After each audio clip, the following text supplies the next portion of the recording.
ঈদ উল ফিতরের পর অমর ২১শে বইমেলা আয়োজনে প্রকাশকদের দাবি, রোজায় কম পাঠক সমাগম ও বড় আর্থিক সংকটের আশঙ্কা। এবং ফরিদুর রেজা সাগরের বই বাংলা টেলিভিশনের ৫০ বছর নিয়ে পাঠ আলোচনা, তথ্য সমৃদ্ধ সুনিপুণ বর্ণনায় বাংলা টেলিভিশনের বিবর্তনের নানা অধ্যায়।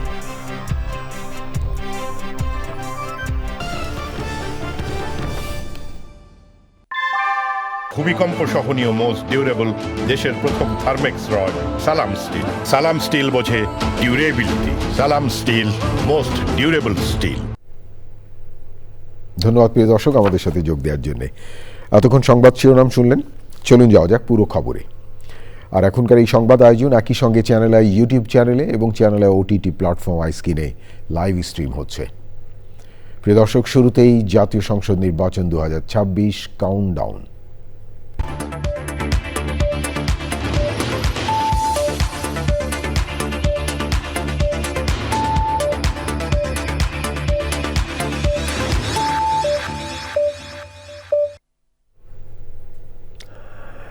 বিএনপি চেয়ারম্যান তারেক রহমান বলেছেন, যারা আসন্ন নির্বাচনে ভোট গণনায় দেরি হওয়ার কথা বলছেন তারা ষড়যন্ত্রকারী। খুলনায় নির্বাচনী সমাবেশে তিনি বলেন, যারা নারীদের অসম্মান করে তারা নিজেদের স্বার্থে ধর্মের নামে ব্যবসা এবং নানা ষড়যন্ত্র করছে। পরে যশোরের জনসভায় তারেক রহমান বলেন, নির্বাচনকে বিতর্কিত ও বাধাগ্রস্ত করতে একটি রাজনৈতিক দল উঠে পড়ে লেগেছে। এ বিষয়ে সতর্ক ও সজাগ থাকতে হবে।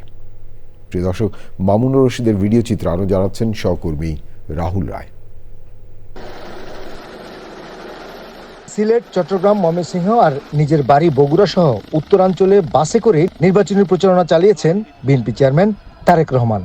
তবে শিল্পনগরী খুলনায় আসলেন হেলিকপ্টারে। প্রকৃতির আশীর্বাদ, শান্ত নিবিড় সুন্দরবনের দুয়ার ঘেঁষা শহর উত্তাল। খালিশপুরের প্রভাতী স্কুল মাঠে মিছিলে স্লোগানে নির্বাচনী উত্তাপ।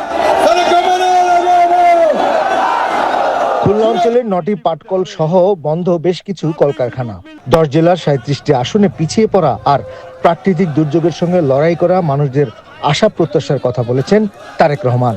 বিএনপি আগামী ১৩ তারিখে সরকার গঠন করলে এই শিল্পনগরীকে আবার জীবিত শিল্পনগরীতে আমরা পরিণত করতে চাই, যাতে করে সেই সব শিল্পের মধ্যে শুধু পুরুষরাই নয়, সেই সব শিল্পের মধ্যে যাতে নারীদেরও কর্মসংস্থান হয়, সেভাবে আমরা এই অঞ্চলের শিল্পনগরীকে গড়ে তুলতে চাই। একটি রাজনৈতিক দল নারীদের অসম্মান করছে বলেও অভিযোগ করেন বিএনপি চেয়ারম্যান। নবী করিম সাল্লাল্লাহু আলাইহি সাল্লাম, উনার যে স্ত্রী ছিলেন বিবি খাদিজা, বিবি খাদিজাও ছিলেন একজন কর্মমুখী মহিলা। উনি ছিলেন একজন মহিলা ব্যবসায়ী।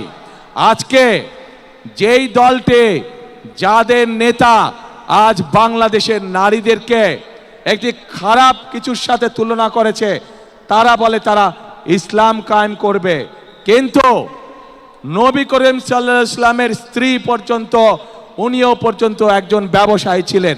তাহলে আজকে কোথায় গিয়ে দাঁড়ালো বাংলাদেশের নারী সমাজ? নির্বাচন নিয়ে সেই রাজনৈতিক দলই ষড়যন্ত্র করছে বলে অভিযোগ তারেক রহমানের। একটি মহল বলার চেষ্টা করছে এবার ভোট গণনাতে বলে অনেক সময় লাগবে। ষড়যন্ত্র কিন্তু আবার শুরু করেছে। যারা জনগণের সামনে সকাল বিকাল মিথ্যে কথা বলছে, তাদের এইসব কথাবার্তা, তাদের এইসব কাজকর্ম, এইসব ফাঁকি ঝুঁকে মানুষ ধরে ফেলেছে এবং সেজন্যই তারা বিভিন্ন ছল চাতুরির চেষ্টা করছে। খুলনা, সাতক্ষীরা আর বাগেরহাটের ১৪ জন ধানের শীষের প্রার্থীদের পরিচয় করিয়ে দিয়ে তাদের জন্য ভোট চান তারেক রহমান। রূপসার পাড়ের শহরে আজ এই নদীর স্রোতের মতোই জনস্রোত। সুন্দরবন যেমন ধীরস্থির, শক্তিশালী আর ধৈর্যশীল, এই জনপদের মানুষও তেমনও। তারেক রহমানও রাষ্ট্র উন্নয়নের কথা বলে দক্ষিণাঞ্চলের মানুষের ভাগ্যোন্নয়নের কথা বললেন আর মনে করিয়ে দিলেন দরজায় কড়া নাড়ছে জাতীয় নির্বাচন। সেই নির্বাচনে মানুষের রায়ে জয়ী হয়ে তিনি তাদের পাশে থাকতে চান। খুলনা সমাবেশ শেষে হেলিকপ্টারে করে তারেক রহমান চলে যান যশোরে। শহরের বিরামপুর আদর্শ সরকারি প্রাথমিক বিদ্যালয়ের মাঠে নির্বাচনী জনসভায় বক্তব্য রাখেন বিএনপি চেয়ারম্যান। আজ আমাদেরকে সতর্ক হতে হবে, আমাদেরকে সজাগ হতে হবে, চোখ কান খোলা রাখতে হবে। যে ওই সব ষড়যন্ত্রীরা কোথায় কোথায় ষড়যন্ত্রের ওত পেতে বসে আছে। যেখানে ওত পেতে বসে থাকবে সেখানে আপনাকেও আপনার মতন করে জনগণকে সাথে নিয়ে ব্যবস্থা গড়ে তুলতে হবে, যাতে করে তাদের ষড়যন্ত্র কোনোভাবেই ফায়দা না পায়। সাধারণ মানুষকে তারেক রহমান আশ্বস্ত করেছেন, মানুষের ভোটে ক্ষমতায় গেলে নিজের দেয়া প্রতিশ্রুতি পূরণে শতভাগ চেষ্টা করবেন। রাহুল রায়, চ্যানেল আই। 12 ফেব্রুয়ারি নির্বাচনে জনগণের ব্যালট বিপ্লব হবে বলে মন্তব্য করেছেন জামায়াতে ইসলামের আমির ডক্টর শফিকুর রহমান। জামায়াতের আমির বলেন, কোনো ব্যক্তি, গোষ্ঠী বা পরিবারের বিজয় নয়, 18 কোটি মানুষের বিজয় চায় জামায়াত। সোমবার কক্সবাজার ও চট্টগ্রামে বিভিন্ন জনসভায় এসব কথা বলেন ডক্টর শফিকুর রহমান। আবুল কাশেমের ভিডিও চিত্রে বিস্তারিত তাফিমুল ইসলামের রিপোর্টে। ত্রয়োদশ জাতীয় সংসদ নির্বাচনের প্রচারের 12তম দিনে বন্দরনগরী চট্টগ্রাম ও পর্যটন নগরী কক্সবাজারের বিভিন্ন জায়গায় নির্বাচনের প্রচারায় অংশ নেয় জামায়াতে ইসলামের আমির ডাক্তার শফিকুর রহমান। জনসভাগুলোতে অংশ নেয় 11 দলীয় জোটের শীর্ষ নেতারাও। মহেশখালীর জনসভায় জামায়াতে ইসলামের আমির প্রতিশ্রুতি দেন, ক্ষমতায় গেলে স্থানীয় নানা সমস্যার সমাধানের পাশাপাশি মহেশখালীতে ইকোনমিক জোন গড়ে তোলা হবে। একটা পটেনশিয়াল জায়গা হচ্ছে মহেশখালী কুতুবদিয়া। এখানে মাতারবাড়ি গভীর সমুদ্র বন্দর কেন্দ্র করে এটাকেই আল্লাহ চাইলে আমরা সিঙ্গাপুর কিংবা হংকংয়ের চাইতে আমরা আরো ভালো মানে যেতে পারবো। এই মহেশখালীকে একটা স্মার্ট ইকোনমিক জোন হিসেবে গড়ে তোলার জন্য আল্লাহ তাআলার সাহায্য নিয়ে যা করা দরকার তাই করা হবে ইনশাআল্লাহ। কক্সবাজারের জনসভা শেষে জামায়াতে ইসলামের আমির অংশ নেন লোহাগাড়া ও সীতাকুণ্ডের জনসভায়। অতীতের কাসুন্দ টেনে এই জাতিকে আর বিভক্ত করতে দেওয়া হবে না। দিনের শেষ জনসভা দেশের বন্দরনগরী চট্টগ্রামের বন্দর স্কুল অ্যান্ড কলেজ মাঠে। জামায়াতে ইসলামের আমির পৌঁছানোর আগেই জনসমুদ্র হয়ে ওঠে সভাস্থল। মাঠ ছাড়িয়ে জনসমুদ্র পৌঁছে যায় আশেপাশের সড়ক ও ফুটপাতেও। সামাজিক মাধ্যমে প্রকাশিত মন্তব্যের কথা বলা তো দূরের কথা, এমন নোংরা চিন্তাও জীবনও করেননি বলে জানান জামায়াতের আমির। তিনি বলেন, অপবাদ দিয়ে 11 দলীয় জোটকে ঠেকানো যাবে না, মঞ্জিলে যাওয়ার আগে তারা থামবেন না। তুমি যদি তোমার মাকে সম্মান করতে জানো তাহলে গোটা বাংলাদেশ এবং বিশ্বের সমস্ত মাকে তুমি সম্মান করতে পারবা। আর তোমার যদি সেই পারিবারিক শিক্ষা না থাকে তাইলে তুমি মানুষ নও। এটি আমার কথা নয়, এটি আল্লাহর কালামের। এখন আমার আইডি হ্যাক করে আমার নামে এত জঘন্য একটা বিষয় চালিয়ে দেওয়া হয়েছে। এখন বলবেন যে আপনার এই কলাটা খাইলো কে? ঠাকুর ঘরে কে রে? ওই কলায় অর্ধেক কামড় দিয়ে বলে আমি কলা খাই না। প্রতিটি জনসমাবেশে দলীয় ও জোটের প্রার্থীদের প্রতীক তুলে দিয়ে জনগণের কাছে ভোট চান জামাতের আমির। নির্বাচনী জনসভার বক্তব্যগুলোতে জামাতের আমির প্রতিহিংসা নয়, ক্ষমা এবং ঐক্যের বাংলাদেশের ইঙ্গিত দিচ্ছেন। সেই সাথে তিনি বলছেন যে আগামীর বাংলাদেশে যদি তারা ক্ষমতায় পায় তাহলে দেশের অর্থনীতিকে আমূল পরিবর্তন করবেন, সেই সাথে দুর্নীতিও রোধ করবেন তারা। তাফহিমুল ইসলাম, চ্যানেল আই, চট্টগ্রাম।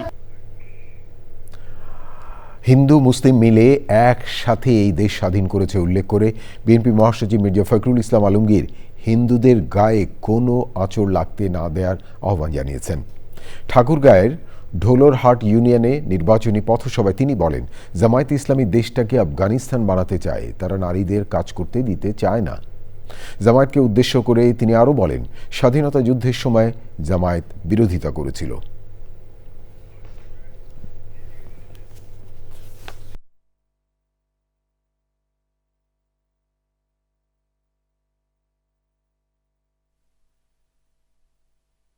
এখানে তো দল সামনাসামনি, এখন প্রধান যে দুইটা দল, আওয়ামী লীগ আর বিএনপি, আওয়ামী লীগ রিলেশন করতেছে না, করতে পারতেছে না। এখন যে প্রধান আরেকটা দল আপনার প্রতিপক্ষ হয়ে আসতেছে সেটা হচ্ছে জামাতে ইসলাম, তাই না? এই দলটাকে আপনারা খুব বেশি চেনেন না। এই মানুষ আগে নির্বাচনে তাকে খুব বেশি দেখে না, কিন্তু আমরা তাদেরকে চিনি অনেক আগে থেকে, পাকিস্তান আমল থেকে। এরা সবসময় এই জামাত ইসলাম তারা কিন্তু এই বাংলাদেশের মানুষের বিরোধিতা করছে। 1971 সালে যখন আমরা স্বাধীনতা যুদ্ধ করি তখন এরা পাক হানাদার বাহিনীর সঙ্গে যোগ সাজস করছে। যারা বয়স্ক মানুষ আছেন তারা খুব ভালো করে জানেন। মির্জা ফখরুল ইসলাম আলমগীর বিএনপি মহাসচিব কথা বলছিলেন। বিএনপির স্থায়ী কমিটির সদস্য আমির খসরু মাহমুদ চৌধুরী বলেছেন, দেশের মোট জনসংখ্যার অর্ধেকেরও বেশি নারী। নারীদের বাদ দিয়ে কোনোভাবেই টেকসই উন্নয়ন সম্ভব নয়। তিনি বলেন, নারীদের নিয়ে যারা অসম্মানজনক মন্তব্য করেন, এর চেয়ে দুঃখজনক আর কিছু হতে পারে না। এটা শিষ্টাচার বহির্ভূত। সোমবার চট্টগ্রামের দক্ষিণ পতেঙ্গা ওয়ার্ডে নির্বাচনী গণসংযোগের সময় কথা বলেন তিনি আরও বলেন, মহানগর বিএনপির যুগ্ম আহ্বায়ক মোহাম্মদ মিয়া ভোলা, বিএনপি নেতা ডক্টর নুরুল আফসার, মোহাম্মদ ইসমাইল, মোহাম্মদ সত্তার, মোহাম্মদ ইলিয়াস, মোহাম্মদ আলমগীর, মোহাম্মদ ইকবাল, নাজিমউদ্দিন এবং মোহাম্মদ আজম সহ স্থানীয় নেতারা। নারীদের ভূমিকার প্রতিটি এলাকায় আমাদের থাকতে হবে, রাজনীতিতে শুধু না, সরকারি কর্মচারী কর্মকর্তা থেকে শুরু করে সামাজিক যত অনুষ্ঠান আছে আমরা নারীদের সম্মানের সাথে তাদের জায়গায় উপরে দেখতে চাই এবং এই সংখ্যা আমরা বাড়ানোর কথা বলছি। ইঞ্জিনিয়ার সাহেব, বাড়ি ডিজাইন তো হলো, কিন্তু কোন রড দিয়ে বাড়ি বানাবো? অবশ্যই আকিজ ইস্পাত, কারণ ভালো মানের 500W রডের yield strength 500 MPa, tensile strength 625 MPa আর সর্বোচ্চ গুণগত মানের আকিজ ইস্পাতের টেনসাইল স্ট্রেংথ 700 MPa, অর্থাৎ ভালো মানের রডের থেকেও 12% বেশি। বুঝেছি, এখনই অর্ডার করছি অধিক শক্তিশালী আকিজ ইস্পাত। আকিজ ইস্পাত, committed two quality. Barrister Zaima Rahman বলেছেন, সবার মতাদর্শ আলাদা হলেও সবার লক্ষ্যই হওয়া উচিত দেশ গঠন। সবাই যেন দেশ গঠনের কাজে অংশ নিতে পারে সে ধরনের প্ল্যাটফর্ম করার কথা বলেন জাইমা রহমান। তরুণ ভোটারদের সাথে সামাজিক, রাজনৈতিক সহ নানা বিষয়ে আলাপ আলোচনা করেন জাইমা রহমান। প্রিয় দর্শক, বিস্তারিত মির্জা ইমতিয়াজের রিপোর্টে। তরুণ ভোটার এবং জাতীয় রাজনৈতিক কণ্ঠস্বরের মধ্যে একটি অর্থপূর্ণ সংলাপ তৈরির লক্ষ্যে বিএনপি নির্বাচন পরিচালনা কমিটির কন্টেন্ট জেনারেশন টিমের আয়োজনে এই চায়ের আড্ডা অনুষ্ঠানে তরুণদের সাথে বিভিন্ন প্রসঙ্গে আলাপ করেন ব্যারিস্টার জাইমা রহমান। বনানী ডিওএইচএস খেলার মাঠে অনুষ্ঠিত এই চায়ের আড্ডায় তরুণদের সাথে রাষ্ট্রীয় এবং সামাজিক অনেক ইস্যু নিয়ে কথা বলেন তিনি। মানে আমাদের উদ্দেশ্যটা তো হয়তো বা একই, in terms of, say for example, আমরা যে বললাম diverse Bangladesh, freedom of speech সবার যেন থাকে, ইনক্লুসিভ বাংলাদেশ। এখন যদি উদ্দেশ্য এক হয়, বিভিন্ন জায়গা থেকে যদি মানে মানুষেরা কাজ করতে চায়, we should allow them to have that opportunity and access. এটাই তো আপনি বলতে চাচ্ছেন। সো ওটা যদি প্ল্যাটফর্মটা করা হয়, দেওয়া হয় সুযোগ সুবিধা, তাহলে তো মানে I think it's beneficial for everyone. Zaima Rahman বলেন, সাইবার বুলিং প্রতিরোধে শুধু আইন থাকলে হবে না, কার্যকর প্রয়োগ থাকতে হবে।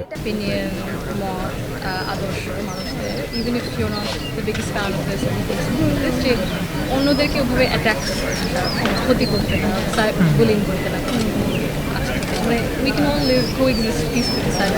রাস্তায় সাধারণ মানুষের পারাপারের সমস্যা এবং গাছপালার প্রয়োজনীয়তা ও খালবিলের পরিচ্ছন্নতা নিয়ে গুরুত্বপূর্ণ কথা বলেন জাইমা রহমান। মানে ফ্লাইওভার মাঝখানে মানে নিচে যে মানুষেরা পার হবে, রাস্তা পার হবে, ওরকম ব্যবস্থা কিন্তু করা নাই। অন্ধকার তো, হ্যাঁ, তো রাত হলে সন্ধ্যা করে তো এখানে মনে হয় একটু রিস্কি একটা জায়গা। Mirza Imtiaz, channel I, Dhaka. ত্রয়োদশ জাতীয় সংসদ নির্বাচনকে সামনে রেখে রাজধানীতে চলছে নির্বাচনী প্রচার। সকাল থেকে রাত পর্যন্ত নগরীর বিভিন্ন এলাকায় প্রার্থীদের গণসংযোগ, পথসভা ও লিফলেট বিতরণ। রাজধানী অলিগলি আর চায়ের দোকানে শুধুই ভোটের আলোচনা। আরও জানাচ্ছেন শহীদুল্লাহ রাজু। নির্বাচনের দিন যত এগিয়ে আসছে, রাজধানী ঢাকায় ততই প্রচারের গতি বাড়ছে। ভোটারদের দাঁড়ে দাঁড়ে গিয়ে ভোট প্রার্থনা করছেন প্রার্থীরা।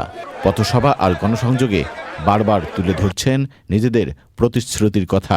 ইনশাল্লাহ খুবই ভালো সাড়া পাচ্ছি এবং স্বতঃস্ফূর্তভাবে পাচ্ছি। সাধারণ লোকজন নেমে এসেছে, ভোটের একটা আমেজ বুঝতেই পারছেন। মানুষ বেগম খালেদা জিয়া, তারেক রহমান, জিয়া রহমানের উপর মানুষের আস্থাশীল। আমরা বিএনপি যা করেছে দেশের জন্য, অন্য কেউ এই দেশের জন্য সেই কাজগুলো করেনি। একই অপরের বিরুদ্ধে পাল্টাপাল্টি অভিযোগও করছেন প্রার্থীরা। সংবিধান পরিপন্থী, আইন লঙ্ঘনকারী কাউকে তারা এই এলাকার প্রার্থী হিসেবে দেখতে চায় না। ফলে নাগরিক দায়িত্ববোধের জায়গা থেকে আমরা রিট করেছি, বিজ্ঞ আদালত এটা সত্যতা যাচাই করে বিচার নিশ্চিত করবে। যেগুলি হলো আমি বাংলাদেশে ফিরে আসার পরেই দ্বৈত নাগরিকদের কাগজপত্র দেখছি, মালয়েশিয়ার জেল খাটলাম কেন? মালয়েশিয়াতে আমি ট্রাভেল পাস নিয়ে আসলাম কেন? বাংলাদেশে আমার এগুলির কোনো এন্ট্রি আছে? আমি কোনোদিন ওই কী দেশের নাম ওইখানে আমি কোনোদিন আমার পাসপোর্টে গেছি? এগুলি হলো জাস্ট খালি পলিটিক্যাল নোংরামি।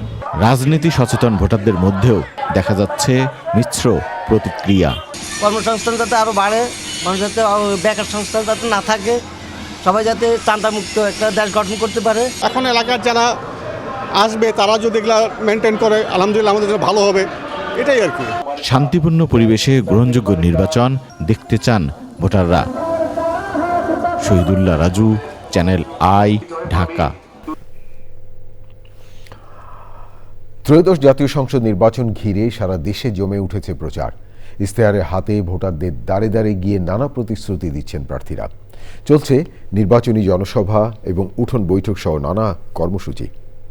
প্রিয় দর্শক, বাকিটা জানাচ্ছেন সহকর্মী লায়লা নওশিন। বহু প্রত্যাশিত ভোটের বাকি আর 10 দিন। ভোটারদের মন জয় করতে জমজমাট প্রচারে মুখর দেশের সব জনপদ। চলছে বিরামহীন জনসংযোগ। হাটে ঘাটে, মাঠে বন্দরে, উঠোনে পথে ভোট চেয়ে উন্নয়নের প্রতিশ্রুতি দিচ্ছেন প্রার্থীরা।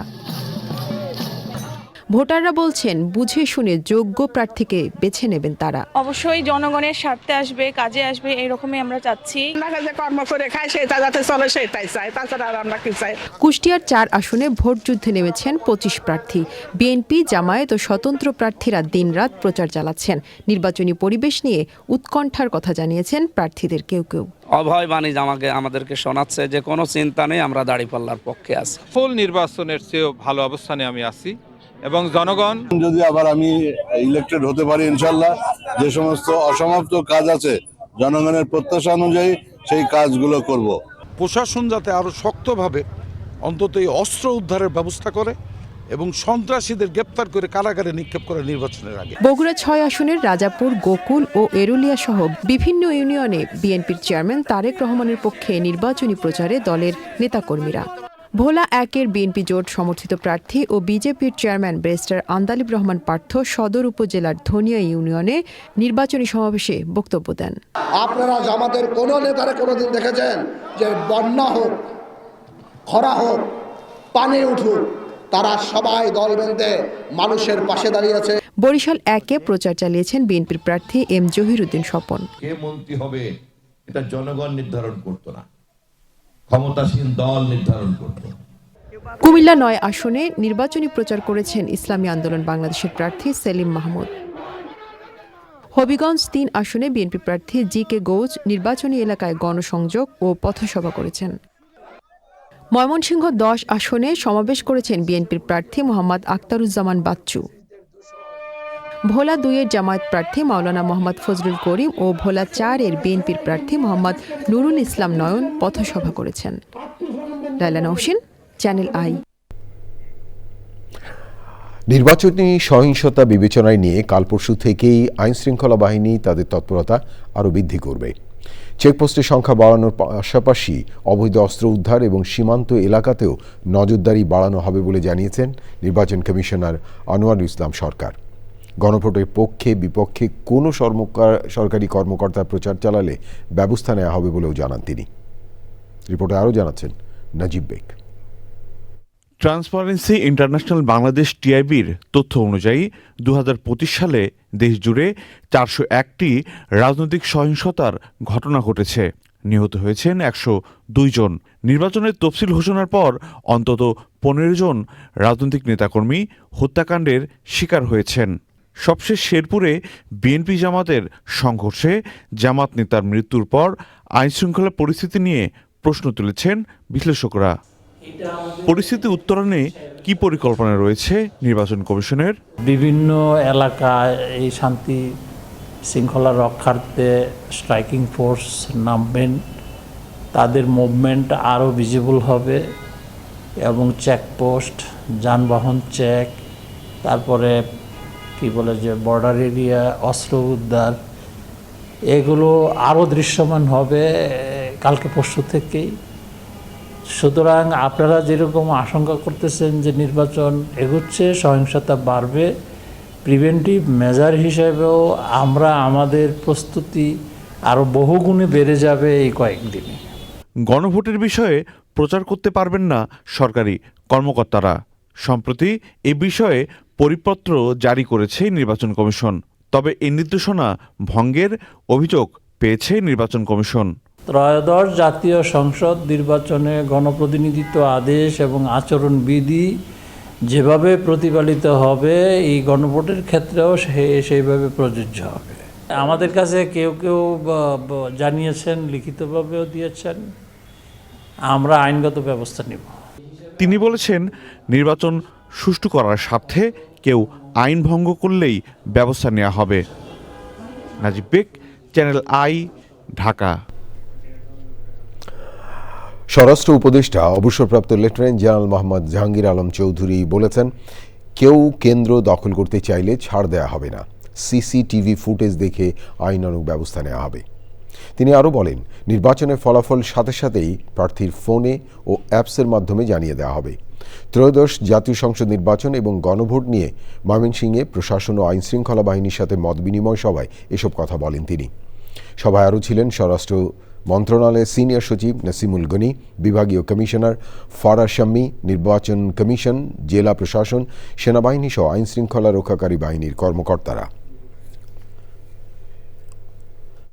এবার এই জন্য কেন্দ্র দখল যেন না হয়, এই জন্য আমরা সিসিটিভি প্রতিটা কেন্দ্রে লাগানো হচ্ছে।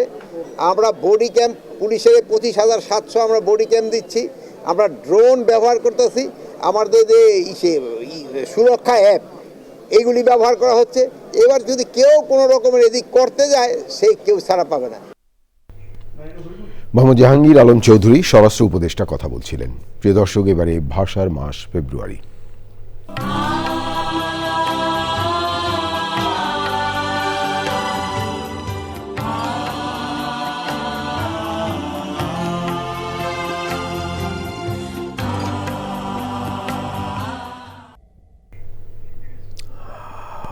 অমর 21শে বইমেলা 2026 পবিত্র ঈদ উল ফিতরের পর আয়োজনের দাবিতে সংবাদ সম্মেলন করেছেন প্রকাশকরা।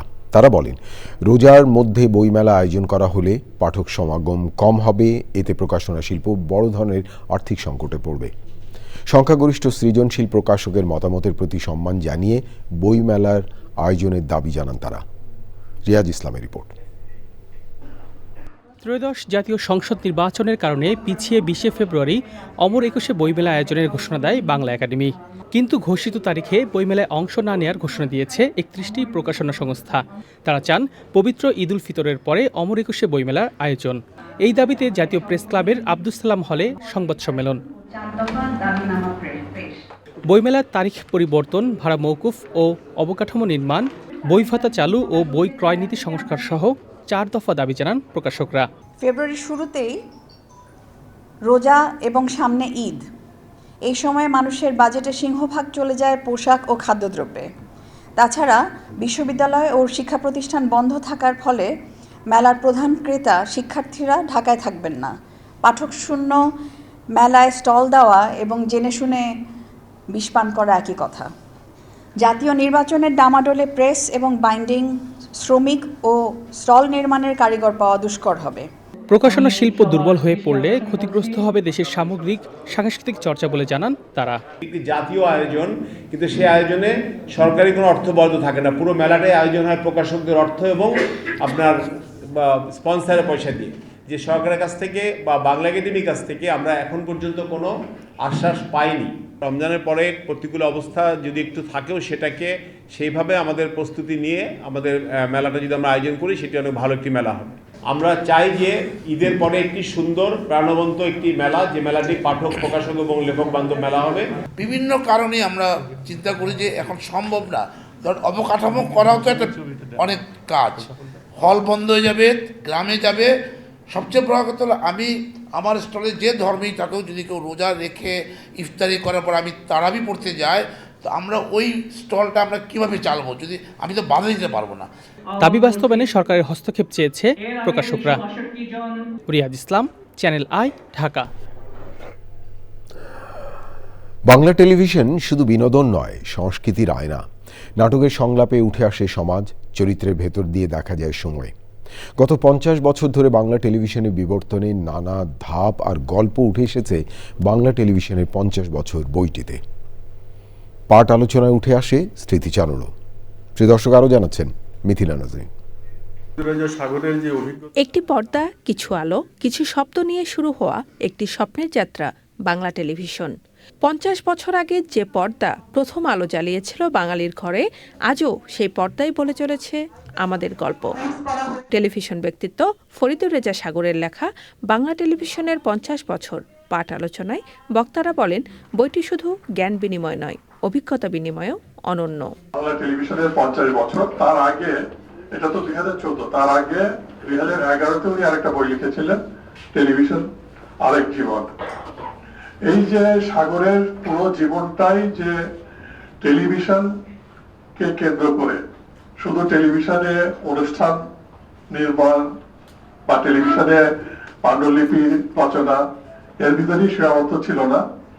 তিনি চেষ্টা করতেন যে টেলিভিশন নিয়ে আর কি করা যায়, টেলিভিশন নিয়ে আর কি করা যায়। এরপরেই তিনি টেলিভিশন নিয়ে, তিনি তো একটা ভালো লেখক, আপনারা জানেন যে শিশু সাহিত্যিক, এবং তিনি টেলিভিশন নিয়ে তিনি বেশ কিছু রচনা লিখতে থাকেন এবং তার প্রচুর গ্রন্থ, প্রায় 50-এর উপর গ্রন্থ আছে, ছবিও হয়েছে সাগরের স্ক্রিপ্ট থেকে, পাণ্ডুলিপি থেকে।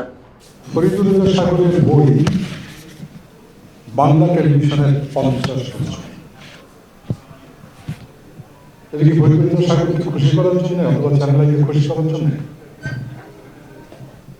খুব বড় প্রশ্ন উঠতে পারে। আসলে তাই নয়। ফরিদুর রেজা সাগর চ্যানেল আই এবং ইমপ্রেস সহ অনেক ব্যবসার সঙ্গে জড়িত, অনেক কিছু। ওনার কেউ দিল্লি দেয়নি যে ওনাকে বই লিখতে হবে বাংলা টেলিভিশনের 50 বছর, আরো মেনে গেছে। এটা একটা মিডিয়ার প্রতি একটা ভালোবাসা, যেটাকে ইংরেজিতে বলে প্যাশন, সেটা না থাকলে এই লেখাটার জন্য এত বড় বই এবং শ্রম দিয়ে লেখা এটা সম্ভব না। উনি নাটক বানান, উনি নাটক লেখেন, উনি গান লেখেন, উনি বিজ্ঞাপন চিত্র বানান, উনি ম্যাগাজিন অনুষ্ঠান করেন। আমি একজন যদি সিনেমা পড়ুয়া বই, তাহলে কি আমি শুধু সিনেমাই বানাবো? সিনেমার সঙ্গে যা কিছু সব কিছু বানাবো। এই বইটা যদি আমার কিশোরকালে আসতো, তাহলে আমার জীবনটা বলতে চাইতাম। সমাজ ও মানুষের উপর ভূমিকা রাখতে বইটি অনন্য বলেও তুলে ধরেন বক্তারা। কখনোই আপনাদের পরিশ্রম বৃথা যাবে না। এই যে 50 বছর বইটা লিখেছে, হঠাৎ করে মনে পড়লো আমার 50 বছর হয়ে গেছে, একদম সেম টাইম এই বইটা লেখা হয়েছে। তো এইভাবে মিল হয়ে যায়, আমরা কখনোই অতীত ভুলতে পারি না। অনুষ্ঠানের সার্বিক আয়োজনে ছিল স্ট্যামফোর্ড ইউনিভার্সিটির ফিল্ম অ্যান্ড মিডিয়া বিভাগ। Mithila Nazreen, channel I, Dhaka. আমার হাতে আরো খবর আছে প্রিয় দর্শক, দেখতে থাকুন চ্যানেল আই সংবাদ। বাংলাদেশের সমাজ ও রাজনীতির বিবর্তন, দ্বন্দ্ব আর বাস্তবতা বিশ্লেষণে ফজল কবির খানের বাংলাদেশের সমাজ ও রাজনীতি বিষয় বইয়ের মোড়ক উন্মোচন হয়েছে। বিশ্ব সাহিত্য কেন্দ্রে এই আয়োজনে বইটির মোড়ক উন্মোচন করেন বিশিষ্টজনেরা। শিক্ষার্থী, গবেষক ও সচেতন পাঠকদের জন্য বইটি একটি গুরুত্বপূর্ণ রেফারেন্স হয়ে উঠবে বলে আশা করেন বক্তারা। বিস্তারিত সাদি মাহমুদের রিপোর্টে। বিদ্যুৎ, জ্বালানি ও খনিজ সম্পদ উপদেষ্টা মোহাম্মদ ফাউজুল কবির খানের লেখা বাংলাদেশের সমাজ ও রাজনীতি গ্রন্থের মোড়ক উন্মোচন অনুষ্ঠানে গ্রন্থের বিষয়বস্তু বাংলাদেশের সমাজ, রাজনৈতিক ও ঐতিহাসিক প্রেক্ষাপট, পরিবর্তনশীল বাস্তবতা এবং সমসাময়িক রাজনৈতিক, অর্থনৈতিক ও বিশ্লেষণধর্মী আলোচনা করেন অতিথিরা। বহু দিক কাভার হয়েছে, ভাষাটা সুন্দর, প্রাঞ্জল, সহজ, তিন অক্ষরের বেশি শব্দ প্রায় নাই, কেমন? তার ফলে এটা সবার কাছে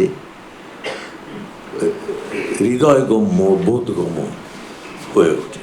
মানুষের মডালিটিতে পার্থক্য আছে, নানান কিছুতে পার্থক্য আছে, আচরণ, খাবার দাবার সব কিছু পার্থক্য আছে, কিন্তু এমন যে মানে দরদবিহীন সমাজ আমার মনে হয় খুব বেশি একটা পাওয়া যাবে না।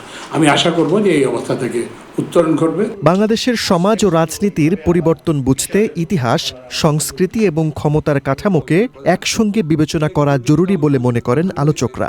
আমি অবশ্যই এই বইটা নিজের আগ্রহ নিয়ে আবার সময় পেলে ভালো করে পড়ব।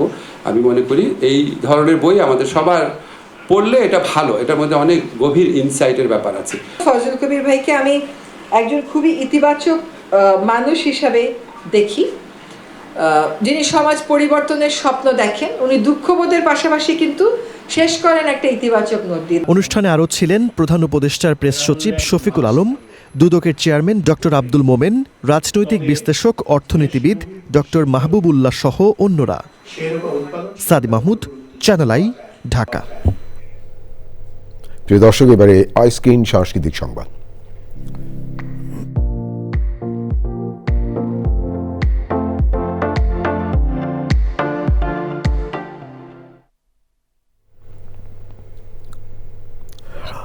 সঙ্গীত জগতের সবচেয়ে সম্মানজনক স্বীকৃতি গ্র্যামি অ্যাওয়ার্ডসের 68তম আসরে বিজয়ীদের হাতে পুরস্কার তুলে দেওয়া হয়েছে।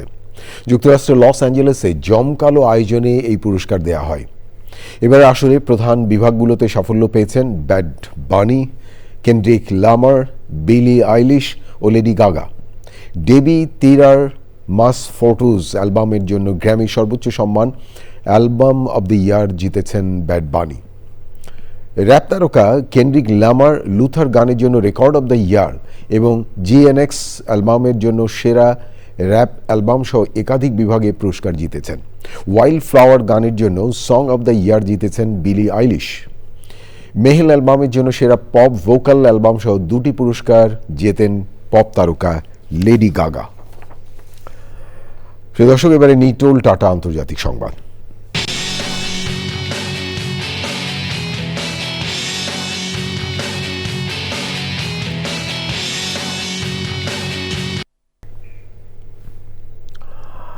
এবার অ্যাপস্টেইন ফাইলে বিশ্ববিখ্যাত ব্যক্তিদের পাশাপাশি একটি ইমেইলে উঠে এসেছে বাংলাদেশে আন্তর্জাতিক খ্যাতিসম্পন্ন গবেষণা প্রতিষ্ঠান ICDDRBর নাম। অ্যাপস্টেইনের নথিতে নাম থাকায় যুক্তরাজ্যের লেবার পার্টি থেকে পদত্যাগ করেছেন সাবেক মন্ত্রী লর্ড ম্যান্ডেলসন। 30 লাখেরও বেশি পৃষ্ঠার নথি থেকে 1,80,000 ছবি ও 2,000 ভিডিও প্রকাশ করেছে মার্কিন বিচার বিভাগ। রয়েছে প্রভাবশালী ব্যক্তিদের সঙ্গে অপ্রাপ্তবয়স্ক মেয়েদের ছবিও।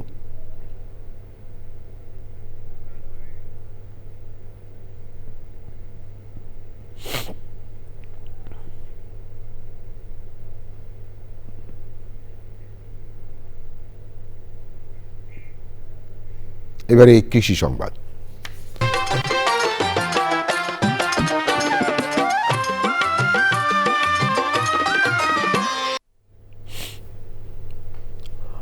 ড্রাগন ফলের বাগানে আধুনিক প্রযুক্তি ব্যবহারে বদলে দিয়েছে দৃশ্যপট। শরীয়তপুরের জাজিরা উপজেলার বড় গোপালপুরে এক উদ্যোক্তা LED আলো কাজে লাগিয়ে অমৌসুমে ড্রাগন ফল উৎপাদনে সফল হয়েছেন। এতে গত মৌসুম থেকে তিনি পেয়েছেন দ্বিগুণ দাম। তার এই সাফল্য নতুন উদ্যোক্তাদের অনুপ্রেরণা যোগাচ্ছে।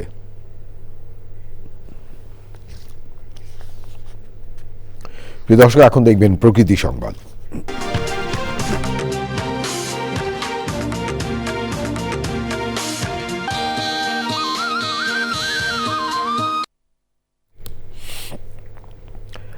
আইন উপেক্ষা করে গাইবান্ধার লোকালয় এবং ফসলি জমিতে গড়ে উঠেছে অবৈধ ইট ভাটা।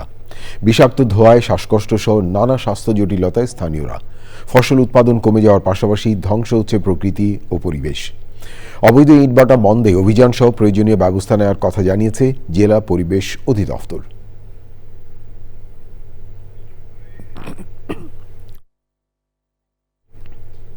এবারে ঢাকা ব্যাংক PLC বাণিজ্য সংবাদ।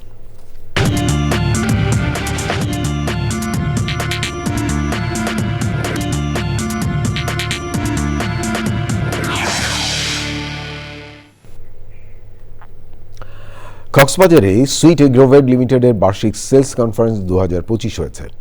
প্রধান অতিথি ছিলেন সুইট এগ্রোভেট লিমিটেডের ব্যবস্থাপনা পরিচালক মোহাম্মদ মঞ্জুরুল হুদা। বিশেষ অতিথি ছিলেন নৌ মন্ত্রণালয়ের অতিরিক্ত সচিব সুরাইয়া পারভিন শেলি। আরও ছিলেন সুইট এগ্রোভেট লিমিটেডের পরিচালক মোহাম্মদ শরীফুল হুদা ও পরিচালক শায়লা পারভিন। অনুষ্ঠানে বার্ষিক রিপোর্ট উপস্থাপন করেন সুইট এগ্রোভেট লিমিটেডের জেনারেল ম্যানেজার মোহাম্মদ মোজাম্মেল হক।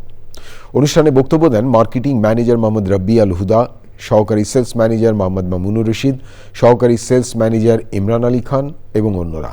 সারা দেশ থেকে আসা 350 মাঠ কর্মী কনফারেন্সে ছিলেন। ডিপি ওয়ার্ল্ডকে চট্টগ্রাম বন্দর ইজারা দেওয়ার উদ্যোগের প্রতিবাদে বন্দরে কর্মবিরতি পালন করেছেন শ্রমিকরা। এতে বিঘ্ন ঘটছে আমদানি রফতানি কার্যক্রম। নৌ উপদেষ্টা বলেছেন, নির্বাচন এবং রমজানের আগে এই কর্মবিরতি অর্থনীতির জন্য বড় খতিয়ে দেখে তাদের বিরুদ্ধে ব্যবস্থা নেওয়া হবে বলেও জানান তিনি। সমুদ্রে লাইটার জাহাজে পণ্য মজুদ রাখার অভিযোগেরও তদন্ত করার কথা জানান উপদেষ্টা। বিস্তারিত জানাচ্ছেন রফিকুল বাশার। ডিপি ওয়ার্ল্ডকে চট্টগ্রাম বন্দরের নিউমোরিং কন্টেনার টার্মিনাল ইজারা দেওয়ার উদ্যোগ এবং 16 জন শ্রমিক কর্মচারীকে অব্যাহতি ও বদলির প্রতিবাদে তৃতীয় দিনের মতো কর্মবিরতি পালন করছেন বন্দর শ্রমিকরা। একই দাবিতে কালো পতাকা মিছিল করেছে শ্রমিক কর্মচারী ঐক্য পরিষদ। কর্মবিরতিতে বিঘ্ন ঘটছে আমদানি রপ্তানি কার্যক্রম। বন্দরে অপেক্ষমান জাহাজের ভিড় বেড়েছে, খরচ বাড়ছে আমদানিতে। নৌ পরিবহন উপদেষ্টা বলেন, বিদেশি কোম্পানির সাথে এখনো চুক্তি হয়নি। অচল অবস্থার কারণে দেশের ক্ষতি হচ্ছে, সেই ক্ষতির মাসুল কে দেবে আই ডোন্ট নো। ইলেকশনের আগে তাদের একটা পরিচয় আছে, যেটা আমি পত্রপত্রিকা দেখছি, এটা জনগণ দেখছে। আমি এর উপরে কিছু বলতে চাচ্ছি। রাষ্ট্রীয় স্বার্থের বিরুদ্ধে আমি অন্তত বা আমরা যারা আছি এমন কোনো কাজ করছি না। পোর্টকে বলা হয়েছে, পোর্ট যেই ব্যবস্থা নিবে, বিকজ পোর্ট একটি অথরিটি, সেই ব্যবস্থা এই মন্ত্রণালয় সাপোর্ট করবে। যদি ফেভারেবল হয় তাহলে হবে, ফেভারেবল না হলে হবে না। রমজানকে সামনে রেখে সমুদ্রে লাইটারেস জাহাজে পণ্য মজুদ রাখার অভিযোগের তদন্ত শেষে ব্যবস্থা নেয়ার কথাও জানান তিনি।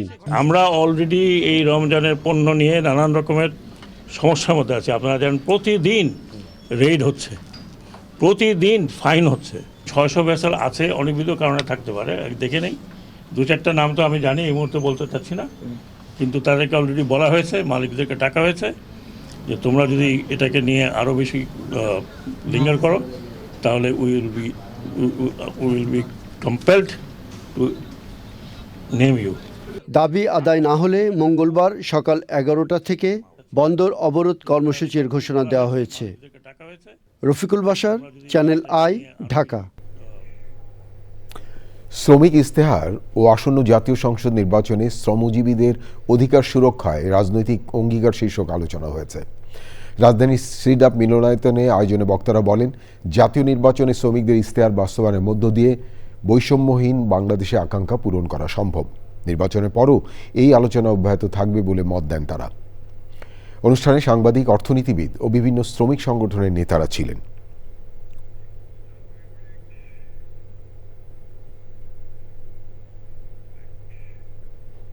প্রিয় দর্শক, এই ছিল আপনাদের জন্য আমাদের সকল আয়োজন। তবে যাবার আগে ফ্রেশ আটা, ময়দা, সুজি সংবাদ শিরোনাম আরও একবার।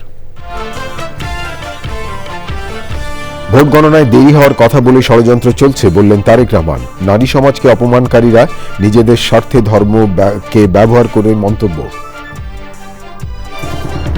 12 ফেব্রুয়ারি জনগণের ব্যালট বিপ্লব হবে বললেন জামায়াতের আমির। কোনো পরিবার নয়, 18 কোটি মানুষের বিজয় চায় জামায়াত। অবৈধ অস্ত্র উদ্ধার ও সীমান্তে নজরদারি বাড়াতে ইসির নির্দেশ। সরকারি কর্মকর্তা কর্মচারীরা গণভোটের প্রচার চালালে ব্যবস্থা।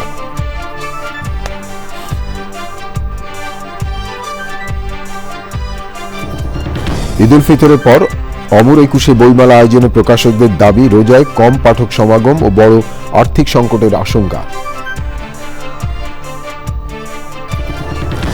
এবং ফরিদুর রেজা সাগরের বই বাংলা টেলিভিশনে 50 বছর নিয়ে পাঠ আলোচনা, তথ্য সমৃদ্ধ সুনিপুণ বর্ণনায় বাংলা টেলিভিশনের বিবর্তনের নানা অধ্যায়।